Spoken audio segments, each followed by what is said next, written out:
Most of our clients, all of our clients actually, were very supportive of Ukraine. I believe that the IT businesses globally could learn a lot. Become a flame-tested partner, a professional who can achieve victory, who can solve all the problems under different conditions. And this is unique. Сьогодні IT-компанії планують свій розвиток в Україні. Вони аналізують, як зростати в нових умовах.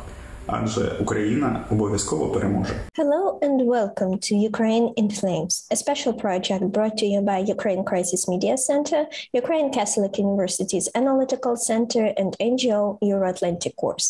My name is Alexandra Tsikhanovska. I am the head of Hybrid Warfare Analytical Group at UCMC, and today we will be talking about the most prosperous and successful business industry in Ukraine, arguably, the IT sector, how it dealt with the war of aggression waged by the Russian Federation, what impact has this war had on the industry, and how the Ukrainian IT specialists joined the public cause in defending their country from the Russian aggression. If you want to learn more, please subscribe to our channel to stay tuned. Our first speaker, a delivery center director at Levy 9, Valentyn Koriako, gives a very impressive testimony about what one company underwent with the start of the large-scale war. From personal evacuation to the makeshift shelter in the office, it's all in there, a miniature for many Ukrainian businesses that face fundamental economic and financial challenges due to the Russian aggression and the challenges that they successfully deal with. Hi, my name is Valentyn and I represent Valentyn Ukraine. We're a Dutch-founded and based company with offices, delivery centers in Eastern Europe, including the one in Ukraine. So we have offices in Kiev and in Lviv. I'd like to tell you a bit of how we reacted to the war with the Russian Federation. So in the first days of the war, we were somewhat prepared because we have obviously made business continuity plans as most of the companies out there. We were not, we really didn't believe that this is going to happen, but it did happen and we did have a plan. So we evacuated most of our Kiev personnel to our Lviv office. Basically made it a shelter which has hosted several dozen people for quite a while.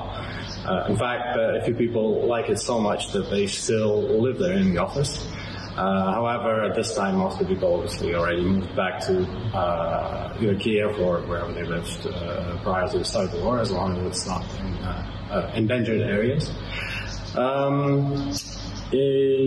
The other one, the clients, how the clients react. So most of our clients, all of our clients actually, were very supportive of Ukraine. We haven't had, we had a lot of calls with our clients that, all of them are showing support, and it's not only in words, it's not verbal. They're also helping, helped along the way and still are helping with settling our people who've moved abroad temporarily, finding housing and supporting them otherwise. So they've let us go on with our settling in business for basically as long as we need, and we still basically bill them for the full invoice. So that was also their financial support for our people. Levy 9 has also provided a support package, what we call, of quite a substantial amount actually, for renting apartment and housing in areas that are safe. We've also provided financial compensation for transportation of people and their families. In fact, we are still renting quite a large apartment building for our people in the Netherlands. So it's for our employees or their families, or the employees and their families who still live there. So that's about our people.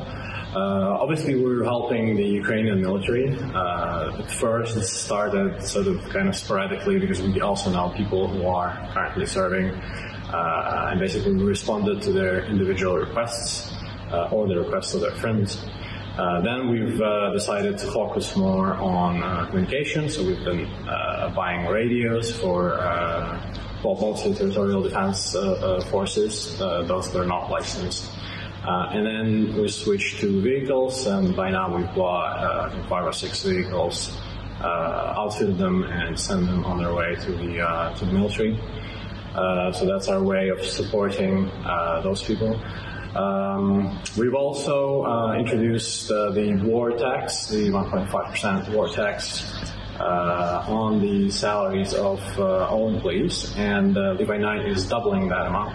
And we're then sending these funds to various volunteer funds, the well-known ones, and the people decide basically which fund is going to receive that funding or share of funding. By now, I think we've collected over 3 million hryvnia from those war tax fees. Evidently, Ukrainian IT, in the typical Ukrainian spirit, has demonstrated enormous strength, flexibility, and willingness to work overtime to support not just one's company, but also one's country. However, it is interesting and important to summarize the individual cases and stories of the struggle and to look at the general trend. We have invited Yevhen Kostishchev, director at Dnipro IT Community, to do just that. He also sets an example of how important it is to establish one's key priorities if you want to really be helpful. And he also shares the amazing story of how Ukrainian IT professionals purchased a UAV for the military. Зараз ще зарано робити висновки про те, як буде виглядати IT-індустрія у повоєнний час. Але ми можемо подивитись на те, що з нею відбувалось останні 90 днів. Починаючи з кінця лютого, компанії активно застосовували свої BCP-плани щодо збереження бізнесу. Та одним із пріоритетів для них це було збереження життя їх працівників. Вони допомагали їм виїхати у безпечні місця. Частіше за все, це була західна частина України. Незважаючи на те, у яких умовах працювали ті фахівці, вони змогли довести свою ефективність перед замовниками та продовжити роботу з ними. Водночас, окрім основної роботи, IT-спеціалісти активно включились у волонтерську діяльність. Звісно, хтось пішов до лав Збройних сил України, хтось допомагає вимушеним переселенцям, а хтось допомагає саме Збройним силам України. Dnipro Community, наприклад, для себе визначило основні пріоритети допомоги армії, а саме це медицина, турнікети та аптечки, засоби захисту, бронежилети, шоломи, балістичні окуляри та зв'язок, рації та ретранслятори. Окрім цього, одним із останніх кейсів це було придбання цілого безпілотного комплексу «Фурія», який допоможе нашим бійцям виконувати задачі іншої складності. Тому що, на відміну від звичайних коптерів та дронів, «Фурія» зможе літати на більш далекій відстані, на більшій висоті, а також бачити і вдень, і вночі. Сьогодні IT-компанії планують свій розвиток в Україні. Вони аналізують, як зростати в нових умовах, адже Україна обов'язково переможе. The amazing resilience of Ukrainians, including the IT field, is further reiterated by Nadia Omelchenko, the vice president of IT integrator company. She tells the story of the first days and weeks after the start of the large-scale invasion, how the employees struggled with securing their personal safety and then returned to work. Although the fate of some of them still remains unknown as they were trapped in the martyred city of Mariupol. A reminder that this war is very close and very personal for all of us, and almost all of us either have been directly affected by it or our friends, family, and colleagues have. We are from Ukraine. I'm Nadia Omelchenko, Vice President of IT Integrator, the largest development provider of IT solutions for the corporate and public sector in Ukraine. About 5,000 companies actively worked in IT sector, and the volume of export of services grew by an average of 27% annually. Every year, Ukrainian universities trained 16-17 bachelors in IT in different specialities, and the taxes paid by the IT industry were enough, for example, to pay pensions for almost 5 million Ukrainian pensioners. In addition, the IT industry, even in war condition, in the first and second quarter of 2022 turned out to be the most stable and generated a record of 2 billion in revenue in the first quarter, which is 28% is more than the same period in 2021. 60% of our group companies, thanks to the powerful of IT component in its structure, today also continue to generate income at the pre-war level or higher. The morning of February 24, of course, forever changed our worldview. In 1 second, business is not the main goal for each member of our team. And for the first few days and even weeks, we were all busy only with the security issues. Our own families, team, clients. Of course, it was easier a little bit for us just because we acted proactively. And since the end of January, expecting the aggravation of the situation, we opened a reserve office, a warehouse in Oleh, an alternative technical site for all our IT services that we provide to our customers. We were able to consolidate all the remnants of IT equipment in our warehouses and warehouses of partners and competitors for an instant response to customers' requests in the new conditions of total breakdown of the supply chain. All this together allowed us to start responding effectively to the requests, first of all, of the military and security forces, just a few days after the start of the conflict. Subsequently, we gradually switched to a kind of hub operation. In addition to standard items, we now effectively search for and deliver ammunition, helmets, bulletproof vests, medical supplies, etc. to our customers. This approach turned out to be absolutely correct. But of course, each of us as human beings has a lot of stress during the war. Many have lost their homes, and we still do not have any information about the fate of some of our employees who couldn't leave Mariupol. And these are painful challenges of wartime. Up to 90% of our team members combine work and volunteering. As you can see, our business battalion not only did not lose its position during the war, it became even stronger, and thanks to the traditional high level of activity, professionalism, and good knowledge of foreign languages, it is now effectively working from 12 countries of the European Union, providing the search and supply of the necessary technical and humanitarian cargo to any corner of Ukraine from any country in the world.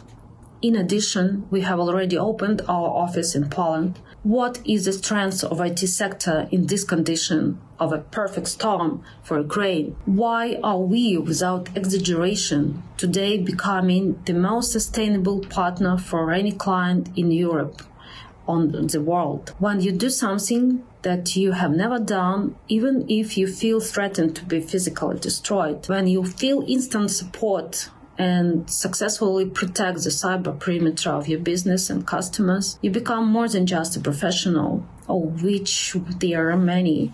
You become a flame-tested partner, a professional who can achieve victory, who can solve all the problems under different conditions. And this is unique in the whole world.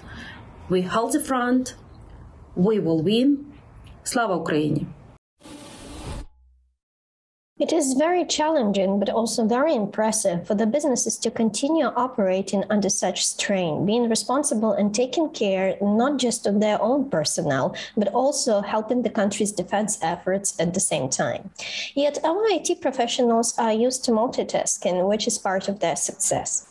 In fact, some of the IT companies managed to reach results that would be considered amazing even during the peaceful times. Our next guest, a co-founder and chairman of the Information Systems Security Partners, will tell us more, including not just the resilience of the Ukrainian IT, but also how it deals with the increase in the number of cyber attacks perpetrated by Russia. It may sound unexpected, but Ukrainian IT industry, despite the war, has actually increased its exports of software development and other IT services in the first quarter 2022 compared to first quarter 2021 by almost 30%. So the exports, Ukrainian IT exports in the first quarter amounted to a record $2 billion compared to $1.44 billion last year.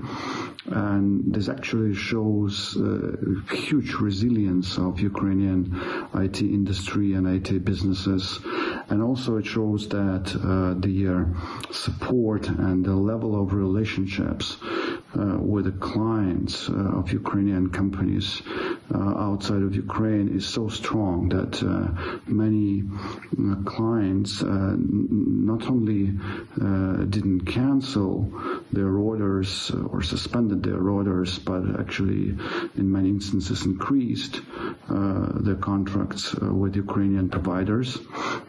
But that generally relates to the larger companies, and there are, of course, significant challenges also, and these challenges mostly concern with the small and mid-sized companies that were predominantly serving the domestic market, the Ukrainian clients, and those companies, of course, are very vulnerable, and they were hit significantly by this war, and many of them had to either stop their operations or had to somehow regroup, reconfigure, or join the larger companies in order to survive. So that's one aspect. The second aspect is, of course, those challenges that all IT businesses had to cope with from the beginning of the full-scale invasion into Ukraine. And those challenges were related to the need of relocating hundreds and thousands of employees from the war zone to relatively safer areas, or much safer areas where the programmers and other engineers could continue their work. So that was done, in a very efficient way. So most of the companies coped with this challenge very, very well, and as a result, as I said at the beginning, there was an increase in Ukrainian exports. Another dimension that, of course, is really important to mention is cybersecurity and cyber attacks, and we have recorded a significant increase in number of cyber attacks on Ukrainian critical infrastructure, governmental resources, and so on. And although the number of attacks increased dramatically, especially during the first 2 months of this war, the number of incidents and actually the number of the attacks that resulted in a way that caused significant damage or disruption were actually not that high. So which means that the Ukrainian cybersecurity companies and the cybersecurity sector in general has done some good job over the last 4 or 5 years, and Ukrainian cybersecurity has significantly improved.